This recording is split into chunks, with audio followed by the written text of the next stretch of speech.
नमस्कार, आपण पाहत आहात ग्रामवाणी समाचार। ग्रामीण भागातील राजकारण असो किंवा शेतशिवारातील बातम्या, गावागावातली प्रत्येक बातमीकडे असते आमचं लक्ष। चला तर बघूया आजची विशेष बातमी। नमस्कार, मी श्याम देशकर, ग्रामवाणी समाचार मध्ये आपलं स्वागत आहे। ग्रामपंचायत बोकारा पोटनिवडणूक 2026 मध्ये जनहित विकास मंचचा जो पॅनल आहे या ठिकाणी सरपंच पदाचे उमेदवार देवेंद्रजी ठाकरे आपल्यासोबत या ठिकाणी उपस्थित आहे। सर्वप्रथम आपलं साहेब ग्रामवाणी समाचार चॅनलमध्ये खूप खूप स्वागत आहे। नमस्कार। 2026 ला ही तुमच्या बोकारा सर्कलला पोटनिवडणूक होत आहे। याचे म्हणजे तुम्ही उमेदवार आहे, तुमचे चुनाव चिन्ह शिट्टी आहे। काय नेमकं म्हणजे जनतेसमोर तुम्ही जनतेची सेवा करण्याकरिता प्रश्न घेऊन जाणार आहात? महत्वाचं म्हणजे बोकारा ग्रामपंचायतमध्ये पोटनिवडणूक लागली, त्यामध्ये आमचे दिवंगत सरपंच माननीय भाऊरावजी गोमासे यांनी कामाचा सपाटा लावला होता। पहिल्यांदाच भारतीय जनता पार्टी, इकडे पाहून शिवसेना आणि राष्ट्रवादी अजित पवार या तिघा मिळून पहिल्यांदाच या बोकारा गावामध्ये भारतीय जनता पार्टी समर्थित उमेदवार विजयी झाले होते। परंतु त्यांच्या कामाचा सपाटा सुरू असताना त्यांना देवाघरी आज्ञा झाली आणि त्यांचं निधन झालं। अशावेळी पार्टीने आमचे जे माननीय आमदार आहेत श्री समीर भाऊ मेघे आणि माननीय मंत्री श्री बावनकुळे साहेब यांनी मला उमेदवारी दिली, त्याबद्दल मी त्यांचा आभार मानतो। आणि जनतेची सेवा काय असते हे लोकांना दाखवून देण्यासाठी माझा हा प्रयत्न राहील। नेमकी या बोकारा जो सर्कल आहे ते ग्रामपंचायत ते नेमकी जनतेकडे म्हणजे काय काय नेमकी समस्या आहे ज्या आपण विचार केलेला आहे की हे पूर्ण करणं? इथे स्मशानभूमीची सुद्धा म्हणजे इथे नाहीये असं आम्हाला माहिती मिळालं। काय संदर्भात? स्मशानभूमी नाही आहे, समाजासाठी एखादं कार्यालय किंवा मंगल कार्यालय नाही आहे, जे आहे ते सुस्थितीत नाही आहे, त्याच्यामध्ये कुठलेही कार्यक्रम होत नाही। नाल्या आहे, रोडचा प्रश्न गंभीर झालेला आहे, सांडपाण्याचा निचरा होत नाही आहे, खाली प्लॉट ज्यामध्ये पावसाचं पाणी साचून दुर्गंधी निर्माण होते, हे मुख्य प्रश्न आहेत। छोटे छोटे प्रश्न आहेत।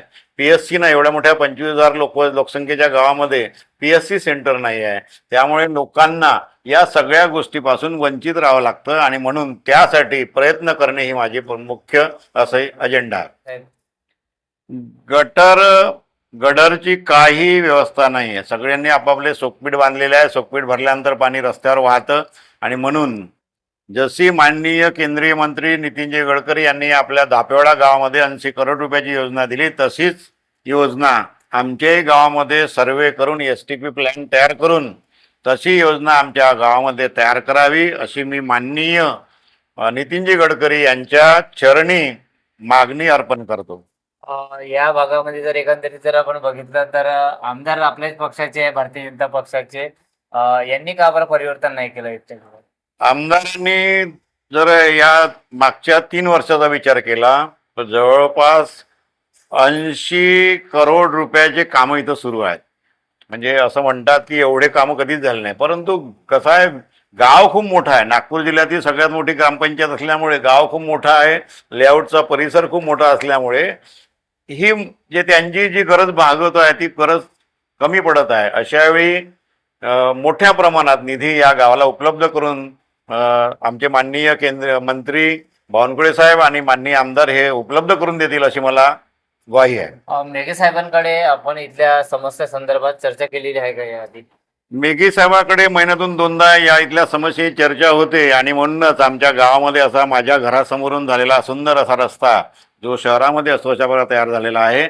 इतर वार्डामध्ये स्मृतीनगरमध्ये अशाच प्रकारच्या रस्त्याचं काम सुरू आहे, त्यानंतर इतरही भागामध्ये रस्त्याचे काम सुरू आहे, परंतु तरी सुद्धा अनेक असे रस्ते आहे की जिथे काम करण्याची गरज आहे। पाण्याच्या व्यवस्था संदर्भात काय विचार केलेला आहे आपण? पाण्याच्या संदर्भामध्ये लोकवस्तीच्या हिशोबाने कुठे कुठे पाणी कमी जास्त सोडलं जातं, त्यामध्ये बोकारा ग्रामपंचायतच्या कर्मचाऱ्यांना बसवून एखादा तज्ज्ञ माणूस बोलावून त्या प्रकरणातला तज्ज्ञ माणूस बोलावून कदाचित त्याची फी आम्ही ग्रामपंचायत भरेल आणि त्या माणसाकडून त्याचं व्यवस्थापन कसं केलं जाईल हे समजून घेऊन त्या प्रकारे ग्रामपंचायत कर्मचाऱ्यांना सूचना केल्या जातील। पाणी उपलब्ध आहे पण त्याची योग्य अशा प्रमाणात व्यवस्थापन नाही। किमान किती तास पाणी यायला पाहिजे ग्रामपंचायतला? एका कुटुंबाला कमीत कमी रोजचं 2000 लिटर पाणी यायला पाहिजे आणि अशा प्रकारची व्यवस्था किती कुटुंब या परिसरात राहतात त्यानुसार त्याची व्यवस्थापन करणं आवश्यक आहे. ती व्यवस्थापन मिळाल्यावर केल्याशिवाय राहणार नाही. परिसरात आपण प्रचार दरम्यान किंवा फिरत असताना जनतेसोबत नेहमी संवाद साधता. तुम्ही सांस्कृतिक कार्यक्रमात पण अनेकदा उपस्थित राहतात. जनते आपल्यापर्यंत कुठल्या समस्या तुम्हाला सांगतात? जनतेचे खूप छोटे छोटे प्रश्न आहेत.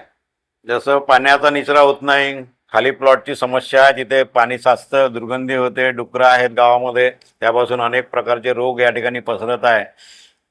PSC सेंटर नसल्यामुळे तर सगळ्या गोष्टीचा प्रॉब्लेम आहे. आजच माझ्या स्वतःच्या मिसेसला आत्ता कुत्रं चावलं आणि तिला आता मला मेवला पाठवावं लागलं. कदाचित माझ्या गावामध्ये जर PSC सेंटर असतं तर ती समस्या इथंच सुटली असती. अशा प्रकारची PSC सेंटरची मागणी खूप जोर धरून मी माननीय बावनकुळे साहेबांकडे धरेन आणि त्यांच्याकडून ती मागणी मी पूर्ण करून घेईपर्यंत सोडणार नाही. म्हणजे आरोग्याची समस्या देखील या ठिकाणी आहे. आरोग्याची समस्या आहे, सामाजिक प्रश्न आहेत, अनेक प्रश्न आहेत जिथे एवढी लिस्ट लंबी आहे की ती वाचणं कठीण आहे. परंतु माननीय बावनकुळे साहेब आणि माननीय समीरजी मेघे यांनी अनेक प्रश्न मार्गी लावले आहेत. परंतु तरी सुद्धा अनेक प्रश्न अजूनही अनुत्तरित आहेत. त्या सगळ्या प्रश्नांचा निपटारा करण्यासाठी माननीय आमदार समीरजी मेघे, माननीय मंत्री बावनकुळे साहेब यांच्याकडे मी जाऊन सगळ्या समस्याचं म्हणजे वार्षिक आराखडा तयार करून सगळे काम मार्गी लावायचा प्रयत्न करेल. इथल्या नागरिकांची मागणी आहे की शववाहिनी सुद्धा या ठिकाणी असायला पाहिजे बोकारा सरकारला. शववाहिनी नाही आहे, आमच्या इथे ॲम्ब्युलन्स नाही आहे स्वतःची. शववाहिनी तर व्हायला पाहिजे होती, परंतु कोणत्या कारणास्तव घेण्यात आलेली नाही आहे मला कळलेलं नाही आहे. परंतु अगदी 6 महिन्यामध्ये, मी सरपंच झाल्यानंतर 6 महिन्यामध्ये शववाहिनीचा जो प्रश्न आहे तो निकाली हा वचन आहे तुमचं? माझं वचन आहे शववाहिनी घेणे, PSC सेंटरचं काम सुरू करणे, या गावामध्ये PSC सेंटर जागा उपलब्ध करून घेणे, त्यानंतर स्मशानभूमी तयार करणे नवीन, आणि दुसरी गोष्ट गर्डर लाईनच्या कार्यासाठी माननीय गडकरी साहेबाकडे साकडे घालणे हे माझे प्रमुख अजेंडा आहे. आधी एकूण 5 वार्ड होते, आता किती वार्ड आहे? एकूण 6 वार्ड आहे, 13 बूथ आहेत या गावामध्ये आणि लोकसंख्या म्हणजे मतदारसंख्या जवळपास 13,500च्या वर आहे. अशावेळी या सर्वांची गरज जी आहे ती मला माहीत आहे. प्रत्येक वार्डातल्या समस्या माहीत आहे, कारण गावामध्ये सतत फिरणारा मी माणूस आहे. सकाळी आम्ही 7 ते 9 आमचा कार्यक्रम आहे आमच्या मित्रमंडळीचा. आम्ही पूर्ण गावामध्ये एक वार्डामध्ये फिरतो, त्यामुळे प्रत्येक वार्डातली लहान लहान समस्या मला माहीत आहे. ज्येष्ठ नागरिकांकरिता सुद्धा आपण काही विचार केले असतील?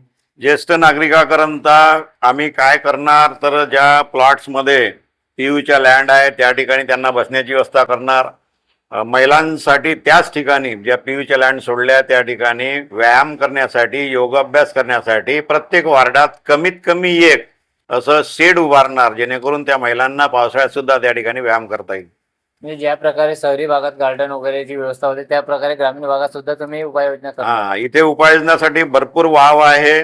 शहरी भागात जसे गार्डन आहे तसेच माझ्या गावाची तुलना नागपूर शहराशी व्हायला पाहिजे अशी माझी इच्छा आहे. नक्कीच. तुम्ही जनतेला, इथल्या बोकारा सरकारला, जनतेला काय अपील करणार आहात?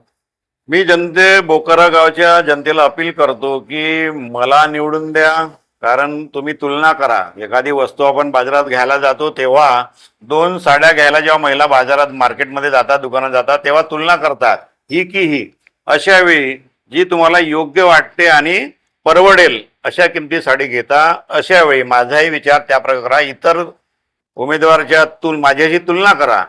एज्युकेशनच्या बाबतीमध्ये, लोकांच्या संपर्काच्या बाबतीमध्ये, सगळ्या बाबतीमध्ये, आतापर्यंत केलेल्या कार्याच्या बाबतीमध्ये तुलना करून मगच मतदान करायला जा आणि मला शिटी या चिन्हावर आपलं बटन दाबून मला विजय करा, हे माझं अपील आहे. ज्या पद्धतीनं निवडून येतात पुढारी, पण निवडून आल्यानंतर जनतेच्या दारापर्यंत जाण्याकरिता सक्षम राहत नाही, पण आपण निवडून आल्यानंतर जनता तुमच्या दारी येणार की तुम्ही जनतेच्या दारापर्यंत जाणार?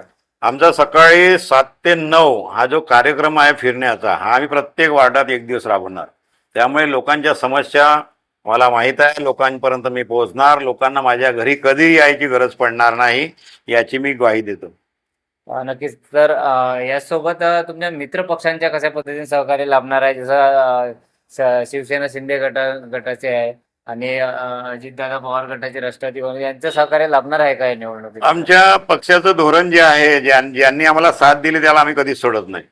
त्याच प्रकारे आम्हाला गावातले जे काही आमचे नेते आहेत, शिवसेनेचे नेते आहेत, राष्ट्रवादी काँग्रेस अजित पवार गटचे नेते आहेत, त्या सगळ्यांना सोबत घेऊन गावाचा विकास हा एकमेव अजेंडा आमचा राहील आणि तो पूर्ण आम्ही करू.